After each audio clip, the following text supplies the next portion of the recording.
جس طرح ڈھال آپ کر دیتے ہیں جنگ میں برستے ہوئے تیروں کے سامنے، تو وہ تیر ڈھال سے ٹکرا کے گر جاتے ہیں اور آپ کو نقصان نہیں پہنچتا، تو روزہ بھی آتش دوزخ سے ڈھال ہے، جہنم کی آگ سے بچانے والا۔ روزے دار کو اللہ کی خاص رحمت نصیب ہوتی ہے۔ ایک حدیث میں آتا ہے کہ للصائم فرحتان، فرحۃ عند فطرہ و فرحۃ عند لقاء ربہ۔ روزے دار کو دو خوشیاں میں نصیب ہوتی ہیں۔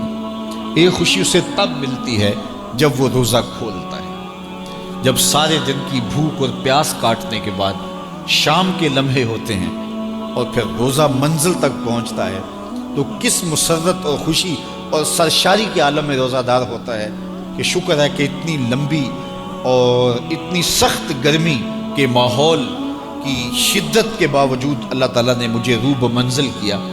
تو اس وقت ایک احساس اس کے ساتھ جڑا ہوتا ہے، اور پھر جب وہ ٹھنڈا اور میٹھا مشروب اپنے کام و دہن میں ٹپکاتا ہے اور وہ ٹھنڈا میٹھا مشروب اس کی رگوں کو تر کرتے ہوئے معدے کی طرف بڑھ رہا ہوتا ہے، اس کی زبان بولے نہ بولے دل اللہ کا شکر ادا کر رہا ہوتا ہے، اس کا ایک ایک عضو بدن رب کا شکرانہ ادا کر رہا ہوتا ہے۔ وہ ٹھنڈا اور میٹھا مشروب رگوں کو تر کرتا ہوا آگے بڑھتا چلا جاتا ہے، لیکن شکرانے کا وہ پیکر بن جاتا ہے۔ وہ ایک مسرت، ایک خوشی کا عالم ہوتا ہے کہ روزہ بھی نب گیا، سارے دن کی تکلیف بھی کٹ گئی، اور اللہ نے مجھے افطار کے لمحوں تک پہنچایا۔ فرمایا روزے دار کو ایک خوشی تب ملتی ہے جب وہ روزہ کھولتا ہے، وَفَرْحَةٌ عِنْدَ لِقَاءِ رَبِّهِ، اور دوسری خوشی روزہ دار کو تب ملے گی جب روزے کے صلے میں اللہ اپنا دیدار عطا فرمائے۔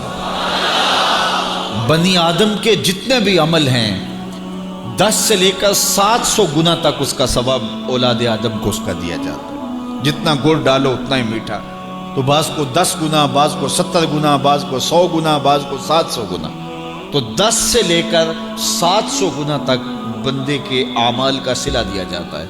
لیکن میرے حضور نے فرمایا لیکن روزہ جو ہے اللہ فرماتا ہے وہ میرے لیے ہے اور اس کا اجر میں خود عطا کروں۔ جب وہ خود عطا کرے گا تو کتنا عطا کرے گا؟ سخی اتنا بڑا ہو تو پھر کیا عطا کرے گا؟ بلکہ بعض نے اس کو عجزی ہی کی بجائے کہ فرمایا کہ الصوم لی وانا اجزا بہی، اس کو اجزا پڑا ہے بصیغہ مجہول کہ روزہ میرے لیے ہے اور اس کی جزا میں خود ہوں۔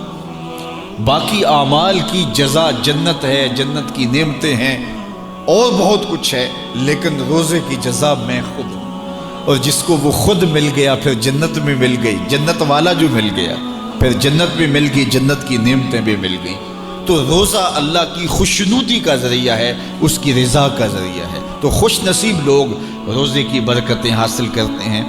اور ایک روایت میں آتا ہے جب رمضان المبارک کا آغاز ہوتا ہے اللہ اہل ایمان کو، اپنے بندوں کو محبت کی نظر سے دیکھتا ہے، اور اللہ جس کو محبت کی نظر سے دیکھ لے پھر اسے کبھی عذاب نہیں دے گا۔ اللہ اکبر۔ تو یہ روزہ دار کے لیے اللہ کی کرم نوازیاں ہیں، اللہ کی رحمتوں کے اجالے ہیں جو اس کے اوپر برستے ہیں۔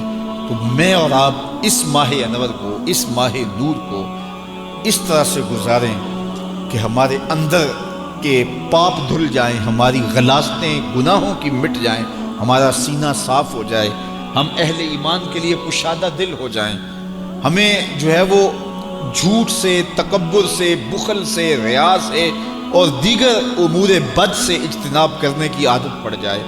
روزہ جو سکھانا چاہتا ہے ہم وہ اس سے سیکھ لیں، اور روزے کی برکات ضبط نفس کی صورت میں ہمیں نصیب ہو جائیں، تو ہم روزے کے بعد بھی، ماہ صیام کے گزرنے کے بعد بھی ایک نئی زندگی لے کر، ایک تازگی لے کر، ایک نور و روشنی لے کر کے جو ہے وہ معاشرے کے، اسلامی معاشرت کے ایک اہم فرد کی صورت کے اندر جو ہے وہ سامنے آئیں۔ تو اللہ اس ماہ صیام کی برکتیں ہمیں نصیب فرمائے۔ ہر سال مہینہ آتا ہے، گزر جاتا ہے، ہم پورا مہینہ بھوک کاٹتے ہیں اور پھر وہاں کے وہاں ہی کھڑے رہتے ہیں، تو پھر ہمیں سوچنا چاہیے، لیکن اگر تبدیلی آتی ہے تو پھر شکریہ ادا کرنا چاہیے۔ آج کی اس تاریخ میں ہم عزم کر کے اٹھیں کہ ہمارا یہ ماہ صیام ہماری زندگی میں ایک سنگ میل ثابت ہوگا، اور ہم ایک نئے باغپن کے ساتھ، نئے عزم کے ساتھ یہ مہینہ گزاریں گے، اور ضبط نفس سیکھیں گے۔ اس مہینے سے اپنی آنکھوں پر پہرے بٹھائیں گے، اپنے خیالوں پہ قابو رکھیں گے، اپنی سوچوں کو آوارہ نہیں ہونے دیں گے، اپنی زبان سے ایک جملہ بھی غلط نہیں نکلنے دیں گے، نہ جھوٹ، نہ بہتان، نہ گالی، نہ سب و شتم، نہ شکوہ، نہ غیبت، نہ چغلی، اپنی زبان کو کنٹرول کریں گے، کیونکہ بہت سارے گناہ اس زبان سے ہوتے ہیں۔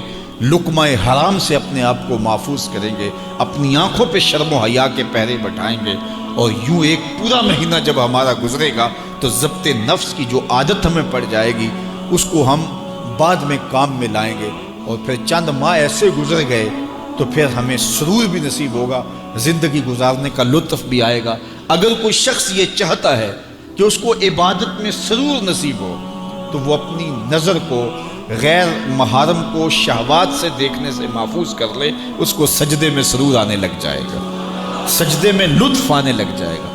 اگر ہماری نظر ناپاکیزگی کا شکار رہتی ہے اور نظر جو ہے وہ طاہر نہیں رہتی، جلوت میں ہو یا خلوت میں، تو پھر ہمیں عبادت کا سرور کبھی بھی نصیب نہیں ہو سکتا۔ تو عبادت کا اپنا ایک لطف ہے، عبادت کا اپنا ایک چسکا ہے، ایک مزہ ہے۔ دیکھیے، آپ فروٹ کھاتے ہیں، پھل لیتے ہیں تو اس کا ایک سرور ہے، مشروب لیتے ہیں تو اس کا ایک سرور ہے، کھانا کھاتے ہیں، مختلف جانوروں کے گوشت کا اپنا الگ الگ ذائقہ ہے۔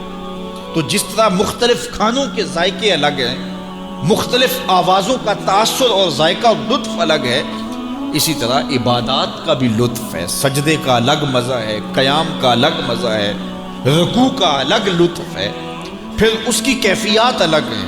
سجدہ گھر میں کریں تو لطف اور ملتا ہے، مسجد میں کریں تو لطف اور ملتا ہے، کسی صالح امام کے پیچھے نماز پڑھیں تو لطف کچھ اور ملتا ہے، اور اگر پیشانی کو حرم کی زمین مل جائے تو پھر لطف کچھ اور ملتا ہے۔ اسی طرح آپ کے دیگر اعمال، روزے کا ایک لطف ہے، ایک سحری کا لطف ہے۔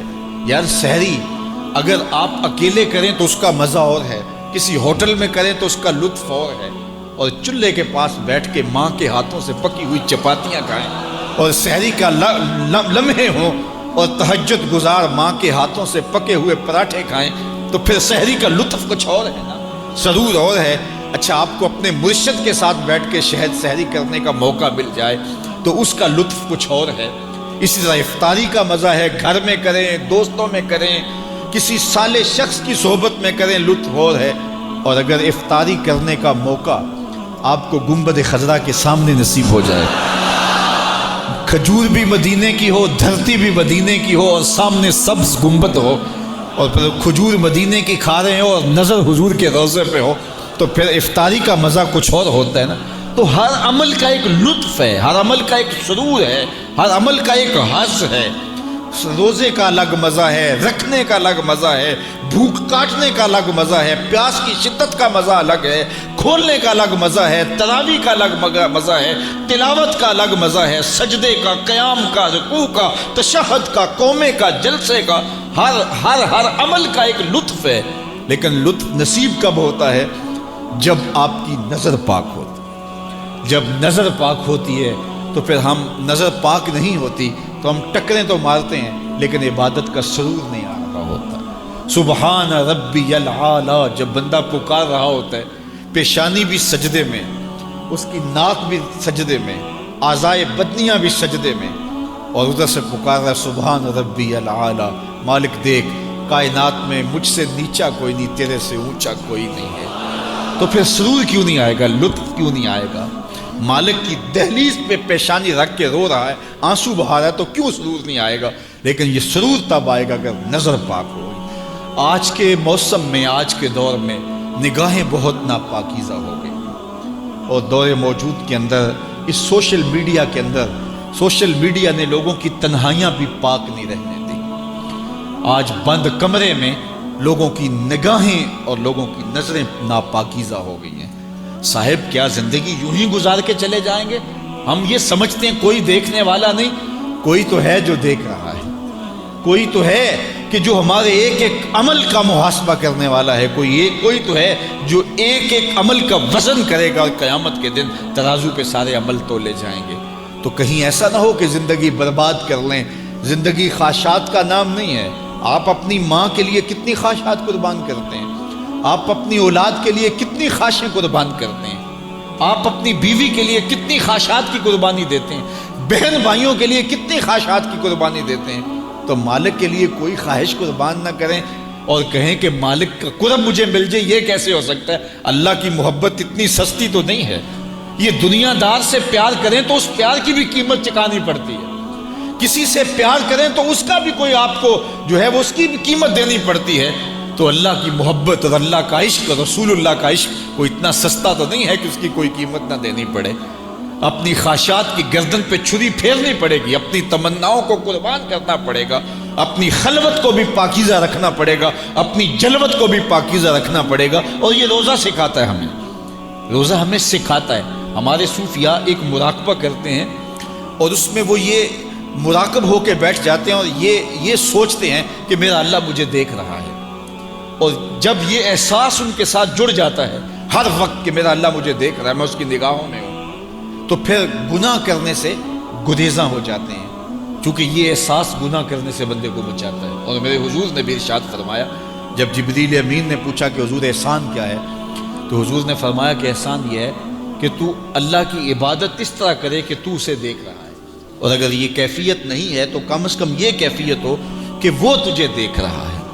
اور یہ اگر پوری زندگی میں پھیل جائے تو گناہ کرنا مشکل ہی نہیں، محال ہو جاتا ہے کہ میرا اللہ مجھے دیکھ رہا ہے۔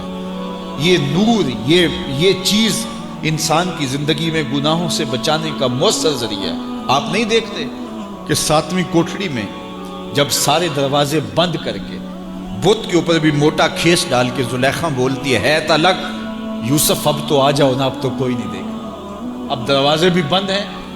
اس نے اپنے بت کے اوپر بھی کھیس ڈال لیا اور حضرت یوسف کو پکار رہی ہے، جوان رانا ہو، شباب کی جولانیاں ہوں، اور حسن قدموں میں بچھنے کے لیے خود بےتاب ہو، ہاتھ جوڑ کے حسن خیرات مانگے جوان اور شباب سے، تو پھر اپنے جذبات کو کون قابو میں رکھے گا؟